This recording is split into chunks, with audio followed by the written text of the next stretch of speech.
On today's show, the Hawks have snapped their three-game losing streak with a very nice home win over the Orlando Magic on this Sunday evening. We'll get into all of what transpired in the game, how they'll operate without Trae Young in the future, and much more, and all of that is coming up right now. You are Locked On Hawks, your daily Atlanta Hawks podcast. Part of the Locked On Podcast Network. Your team every day.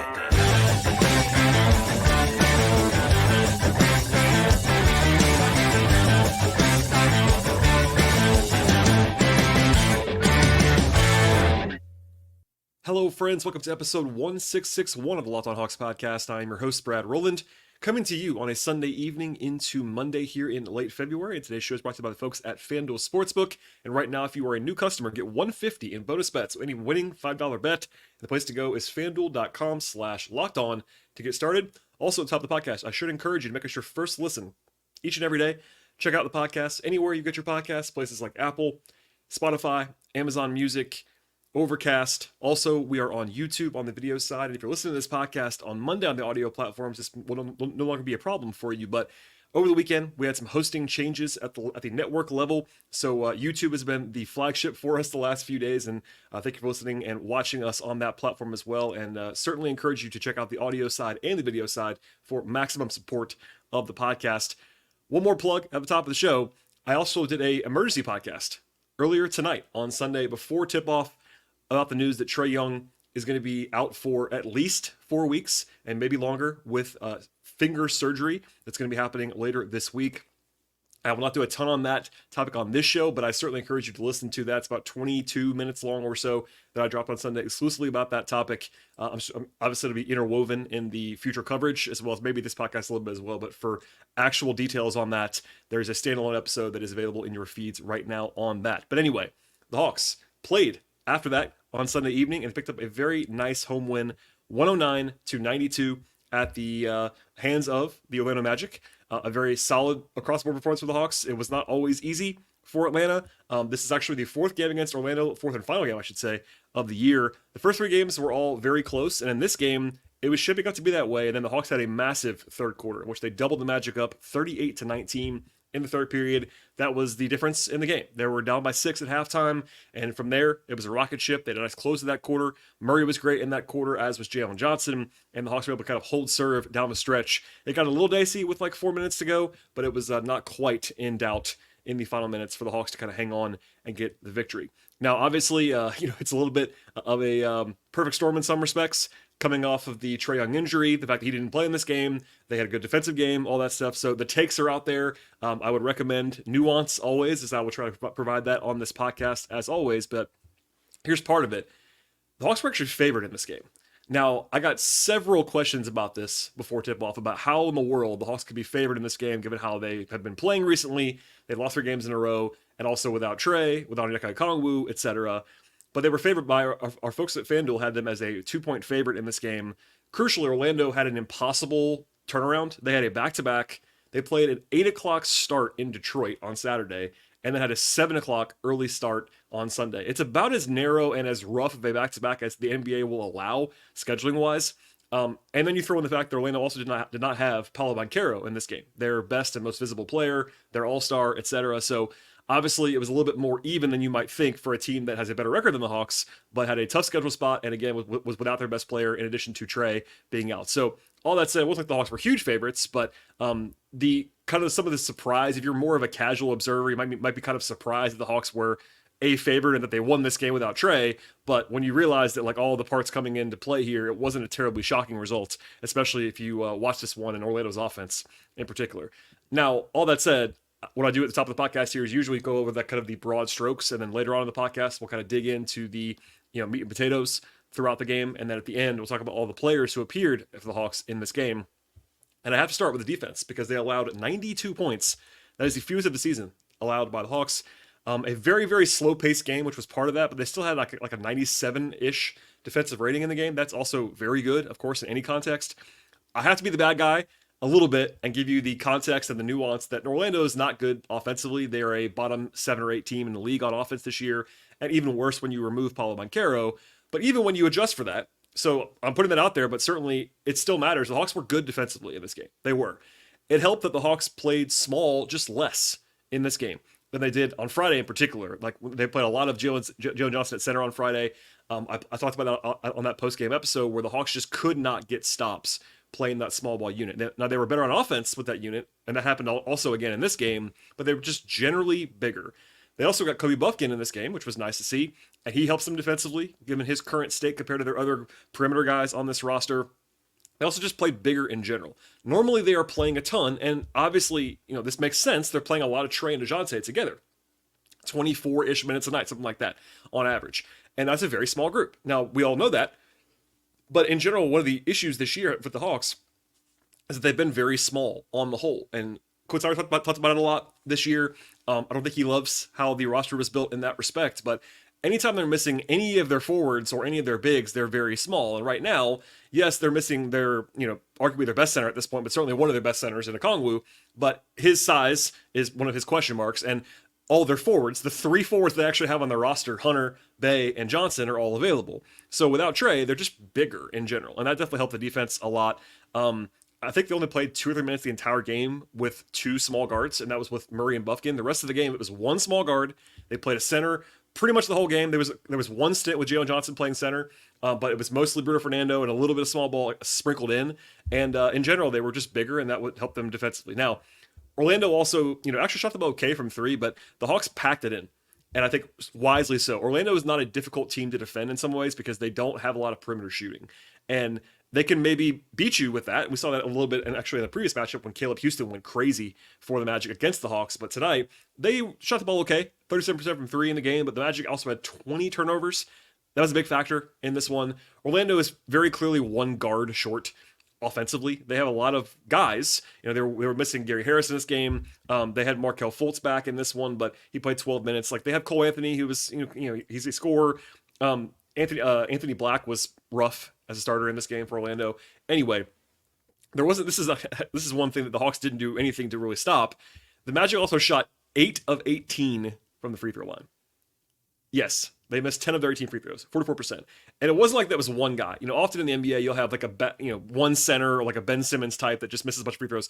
This was everybody. Their whole team, nobody took more than 5, nobody missed more than 2, but they missed 10 free throws. And that was certainly, if the game had been closer, and it was close-ish with 4 minutes to go, that could have been a factor had they made some shots. But anyway, the Hawks only allowed 18 free throw attempts, which is obviously quite good. They get credit and certainly should deserve credit for the turnover creation in this game.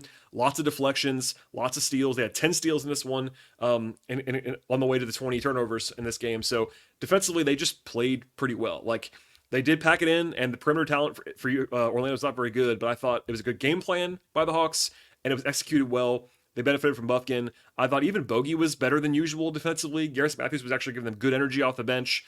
Defensively, Hunter was very good, I thought, in this one. He was actually a game best plus 25. So it was a team effort in a lot of ways for Atlanta and a nice result on defense. Offensively, it was not anything special. In fact, it was pretty much flat out bad for 3 of the 4 quarters. But fortunately for the Hawks, it's a 48-minute game. And the third quarter, led by Dejounte and Jalen Johnson, was excellent. So that led to a 113-ish offensive rating in this game, which is not good. That's below their average, but when you get stops, it doesn't necessarily matter.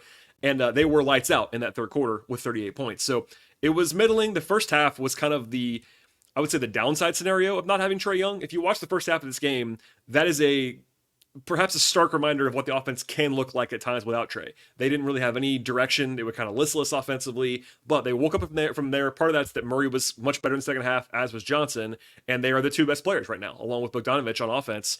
It's those 3 guys, and maybe a little bit of Hunter sprinkled in there as well, but when Murray and Johnson are both playing well, they have a lot easier time, and that definitely happened in that third quarter. But the Hawks also shot the ball well from the perimeter. Only 48% on 2s. That's actually quite bad, but Orlando is very good defensively. That's also context. It's key context to throw in there because Orlando is bad offensively, but they're actually quite good on defense. So that's a little bit part of the whole mixture here. Credit to them on defense. The Hawks shot well from 3, 41% from 3, and 88% at the line. So the 2 teams took about the same amount of free throws, and the Hawks made 7 more of them than Magic did. So that definitely helps you on the margins. The biggest number, I might argue, though, was the 10 turnovers the Hawks had compared to 20 for Orlando. That is 10 extra possessions. Very helpful there. Also 31 assists. The ball moved fairly well after that stodgy first half, but they had 4 guys with at least 17 points. Bogdanovich, Murray, Johnson, and Hunter. And also Bay was fine with 12 points. So like they had decent enough balance. That's going to be helpful. And they also, I thought it was key in this game offensively, and the Hawks were able to push the tempo a little bit more in the second half.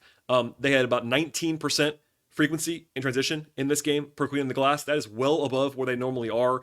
And without Trae, not to beat the point over the head too much, they're going to need to get easier stuff. And generally speaking, that means running a little bit more, especially with Jalen Johnson getting downhill, Murray too. They're not going to be as effective in the half court without Trae. That's just the reality on offense. So getting easier stuff, pushing tempo, and that is much help. That's much more helpful to the offensive ecosystem overall. So yeah, I thought the Hawks played well in the second half. In the first half, they're down 6. Like they didn't play awfully on defense. They played pretty well on defense. The offense was not good before halftime, but in the end, the full mixture and that third quarter, like the Hawks won the third quarter by 19 points, and they won the game by 17 points. So the rest of the game, it was pretty locked in, even, and maybe even favoring Orlando, but it all counts.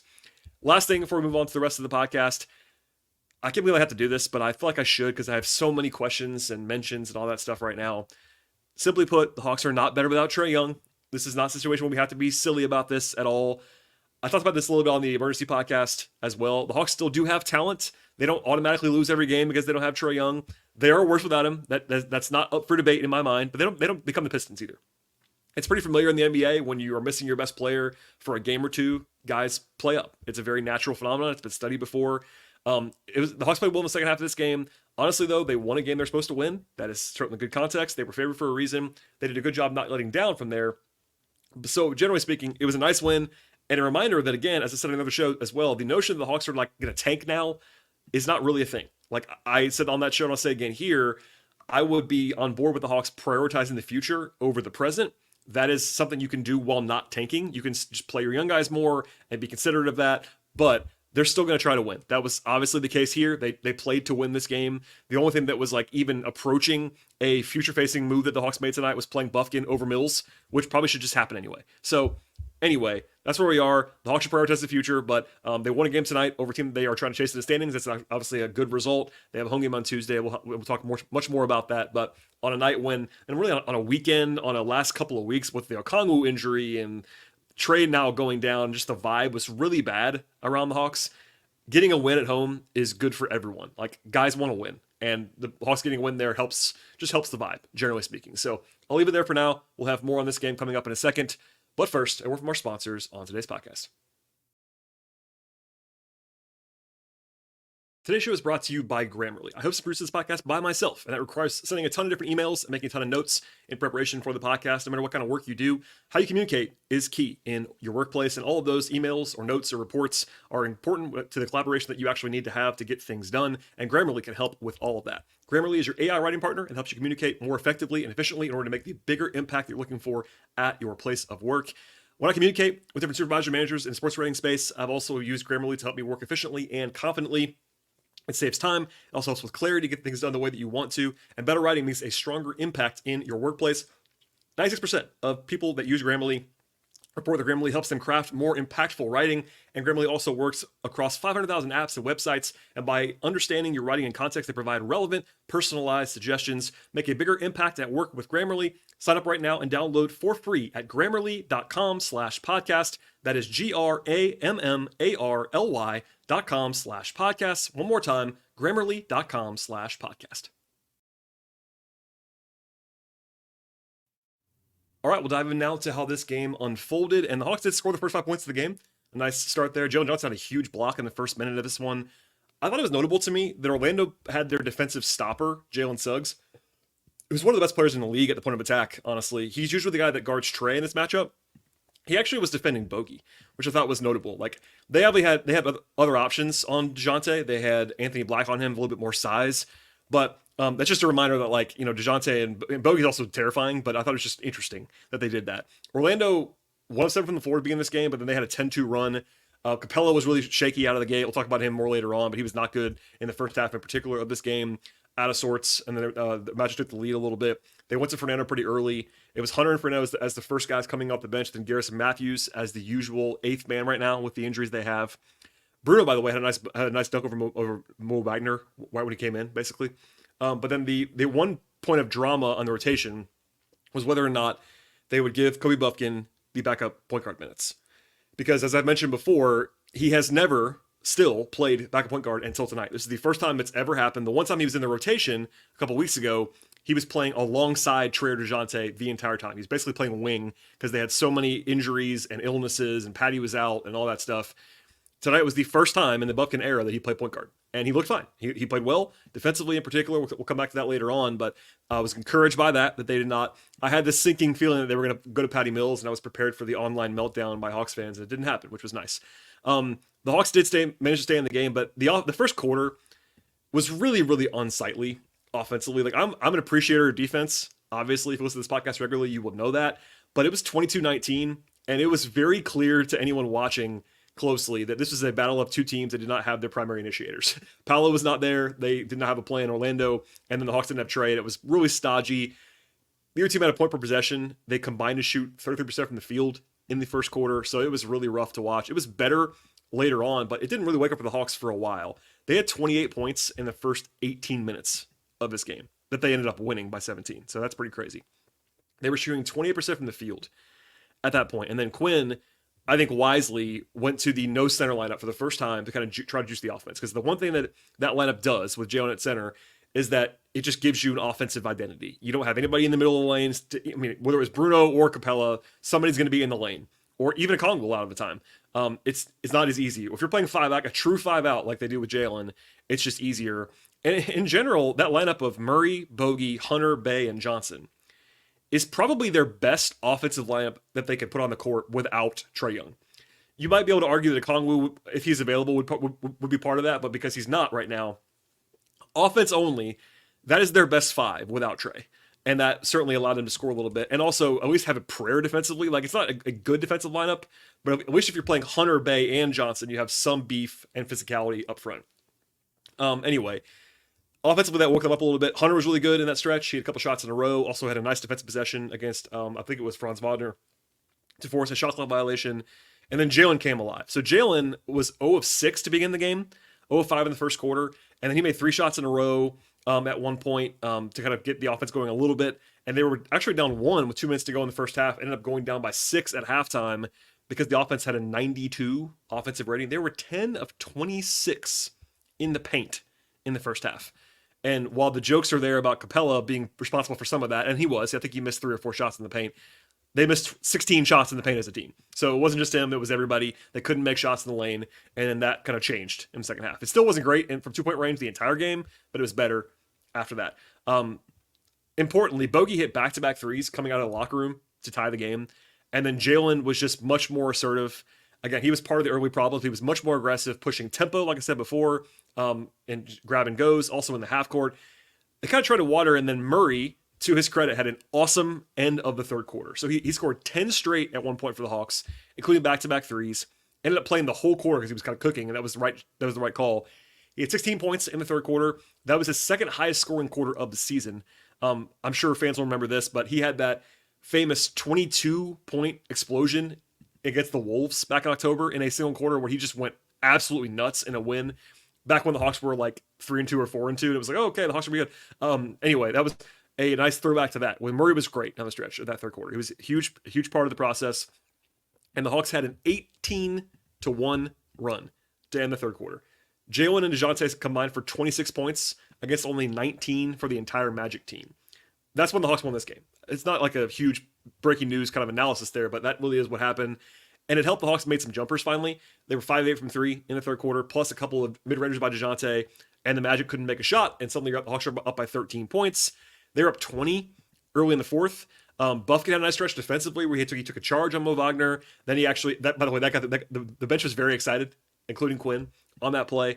Also, he had a nice hit-ahead pass to Jalen for a layup, and then he locked Jalen Suggs down one-on-one defensively. So good to see Kobe do that kind of stuff on the margins. It got a little bit dicey, like I said before, a 15-4 run by the Magic to go from down 20 to down by 9. Quinn called 2 timeouts in like 2.5 minutes. It was a little bit, worrisome. In fact, Orlando had the ball down 9 So the game was not even close to over. But the Hawks got a steal on that possession, then Bay got a dunk, kind of stopped the bleeding a little bit, and then another stop and a bucket, and it was safe again. So it never got below 9. In retrospect, was it as close as... I think it was a closer game than 17, probably tells you. But it was also the Hawks were never truly panicking. Like, up 9 with 3 minutes to go, like, you're still in control of the game. It's just that some of that PTSD comes back about the Hawks blowing leads earlier in the year. But hey, they held on and they got the win, and we'll leave it there for now. But obviously plenty to get to about the player stuff on this podcast, but not really any like possession by possession drama down the stretch, but literally highlights for pretty much everyone outside of maybe Capella and Garrison was just okay. But like, as we'll get into in a second when we talk about the players, Bay had some nice big moments. Jalen had a huge stretch in the third quarter, as did Murray. The 2 threes by Bogey that were huge shots in the third quarter. I thought Hunter was awesome in this game, honestly. So a lot of positives to talk about, and we'll get into all of that momentarily. But first, a word from our sponsors on today's podcast. Today's show is brought to you by Stitch Fix.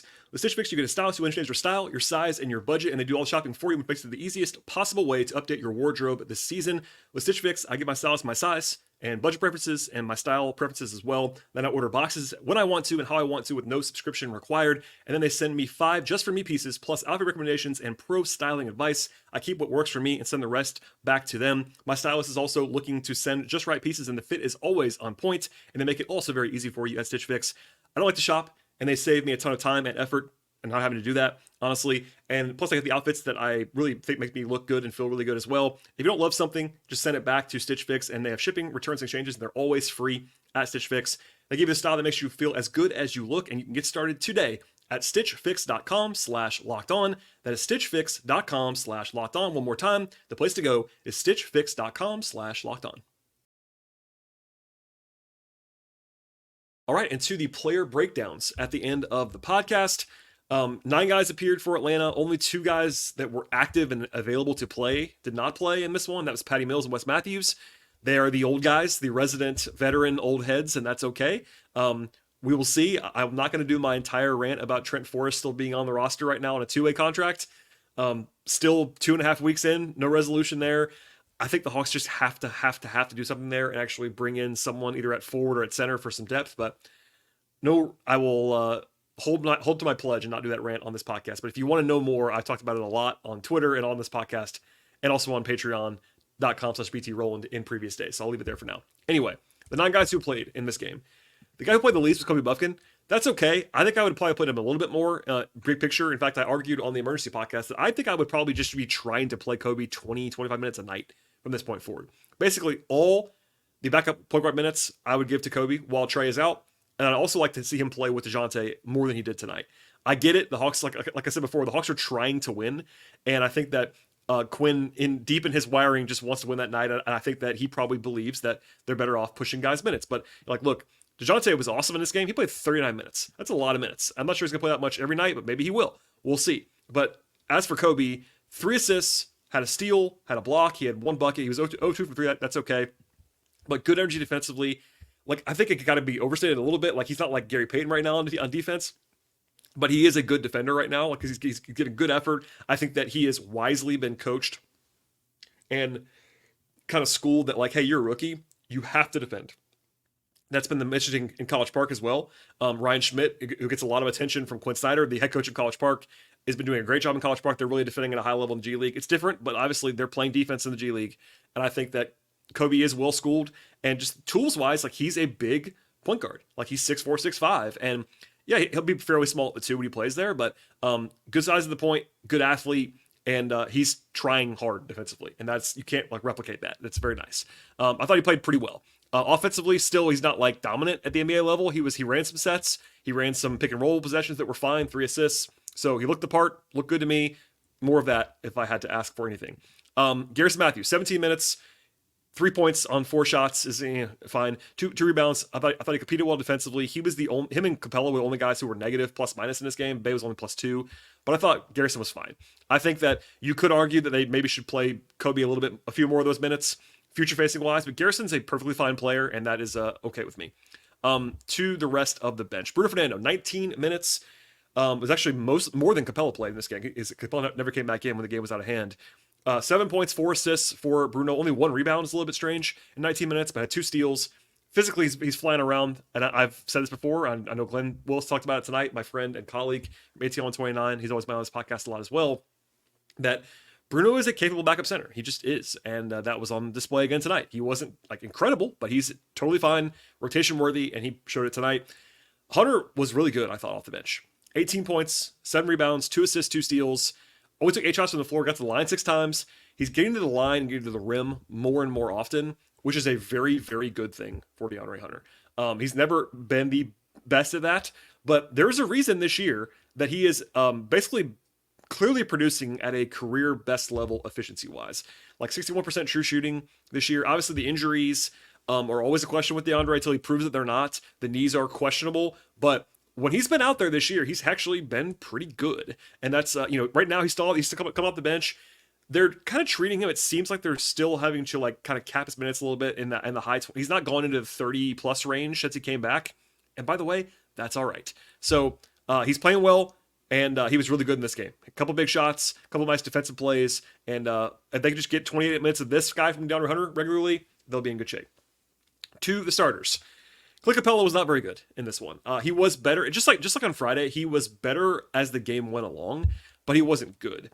And I think there was this whole discussion, and I'm not going to do the whole thing now, about Capella and he's not been good in these 2 games. He does not look like he is physically right now.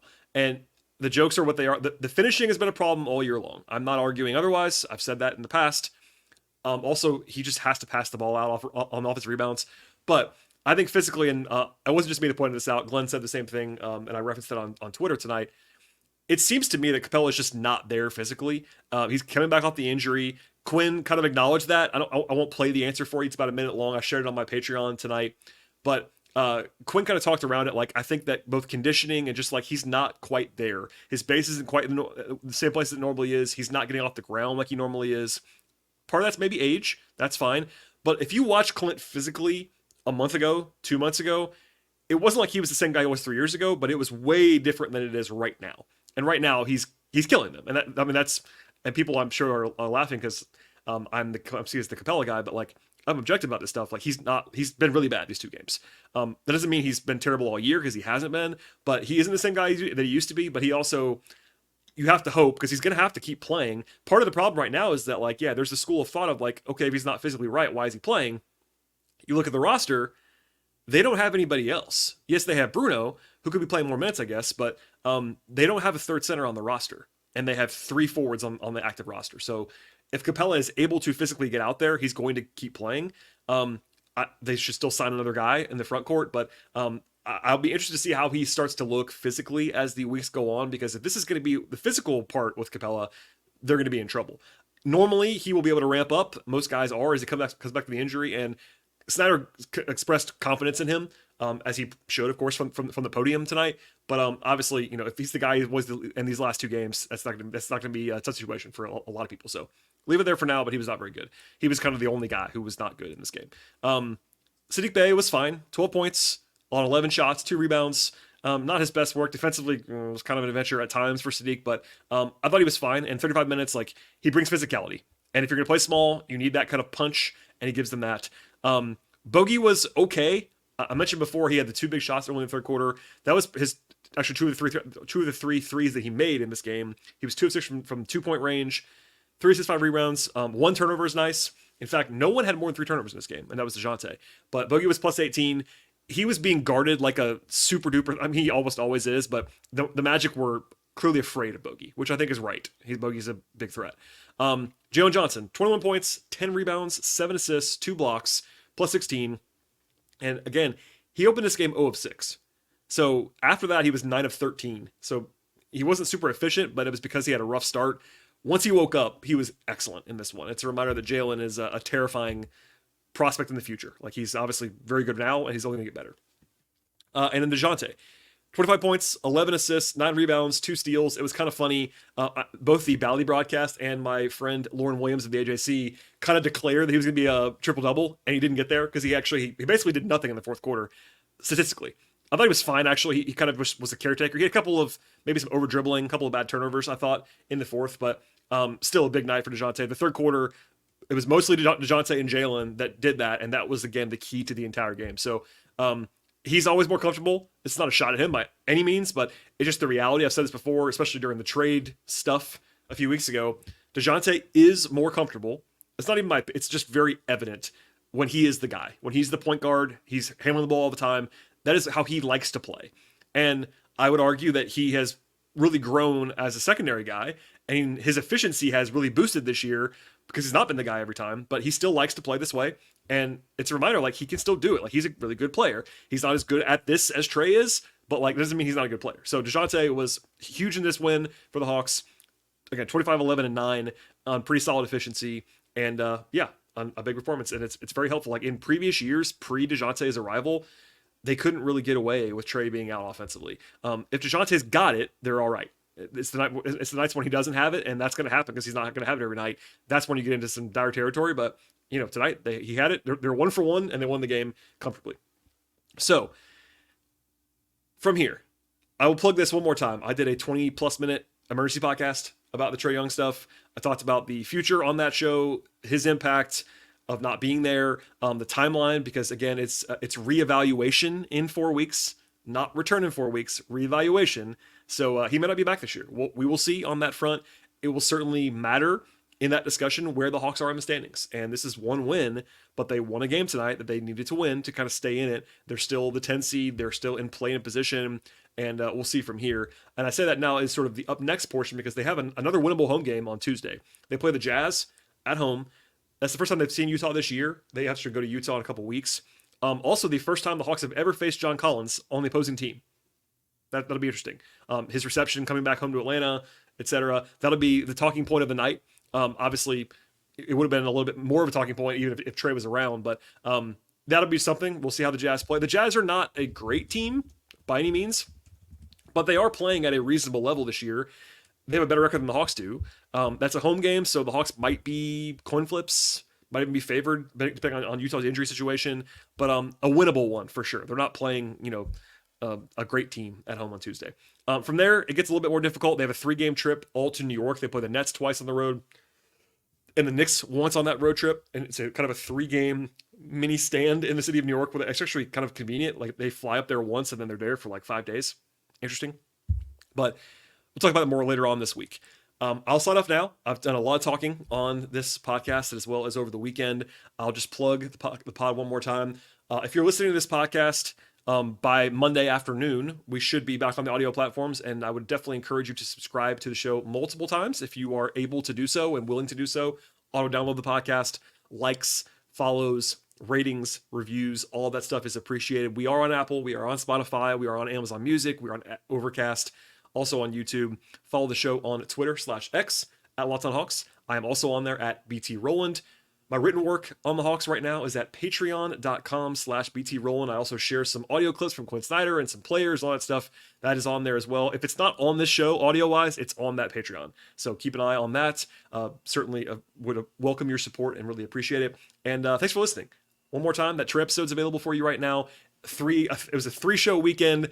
Much more to come. I don't know when the next show is going to be. It'll be at the very latest on Tuesday after the game against Utah. Maybe something in between then, but I won't commit to that just now because of the extra show today. So stay tuned. And the best place to find us always is by just subscribing, because then it'll be delivered to your inbox if you're an audio subscriber, or the ping on YouTube if you are a subscriber on that platform. And thanks for listening, everybody. Enjoy the rest of your weekend if you're listening to this podcast on Sunday nights. If not, enjoy the start to your week on Monday, and we'll see you next time.